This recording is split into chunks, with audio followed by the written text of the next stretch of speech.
Now let's classify rolling motion with the help of contact behavior. So rolling motion is classified based on the relative motion at the point where the object contacts the surface. So basically, say this is a wheel or a drum or whatever you guys want to consider. This is the point of contact. That has to be very clear. Point of contact is what we're talking about now. So with respect to this, we will be classifying. So let's look at the first classification, pure rolling motion. That is with no slipping. So let me show the pure rolling and non-pure rolling and stuff.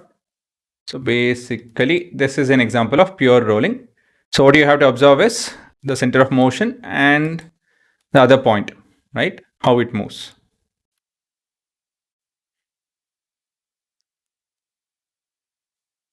Now compare it with slipping and sliding. So this is slipping, the wheel is, so say it slips somewhere along the way.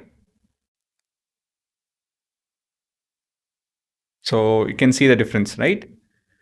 So first part is pure rolling, and as and when the object moves, because of the slipping, you can see that the center of mass, it kind of stays over there while the wheel is rotating. So this happens. The first case, the first part is an example of pure rolling.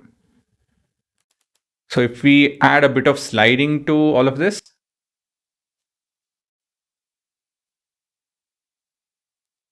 again, it doesn't pause per se, but yeah, right, this is where it slides and stuff. So, and there's a mixture of slipping and sliding and stuff. So this is how the wheel moves when it's wet, right? And pure sliding, you guys have seen. So if the road is icy, and this is a bad scenario. If the road is icy, if you meant to slide, then it's a good thing. So everything, all of this, we can discuss with the help of how it's moving with respect to the point of contact. So pure rolling, the definition is that we see spin and translation that are perfectly synchronized. The key part or the key thing that we need to notice, the contact point is instantaneous at rest relative to the surface. So this point is at rest. For that microsecond or nanosecond or picosecond, this point is at rest related to the surface in relation to the surface.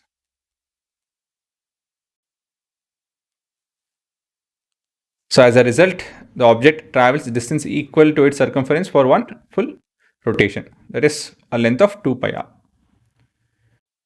Now, rolling with slipping, sliding.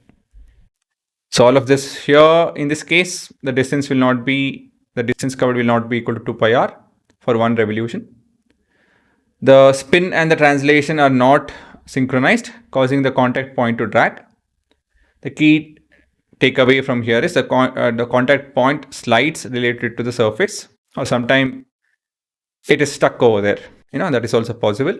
The result is that travel distance is not equal to the circumference. Slipping often marked by friction, heat and noise and so on and so forth. So when you put a brake, there is a sound. The vehicle makes some sound. That is not that's not the case when you are moving the vehicle normally, as in the vehicle is going and coming and slowly stopping. That case, we won't hear that sound. But when you slip, when you hit the brake hard and the vehicle skids, right? The cycle skids, the sound is different. You get to know that there was a hard brake. So that is a case of slipping. But when it comes to rolling, a pure rolling, this would be the case. So we are talking about rolling motion. So the movement can be classified into two classification based on the relative motion to point of contact. So one is your pure rolling and our other one is rolling with slipping. So yeah, throughout the discussion over here, numericals and everything, we will be seeing pure rolling and try to avoid slipping. But yes, both are required. You guys have to copy this. So this is the surface. Let me point out that as well. Point of contact. Yeah,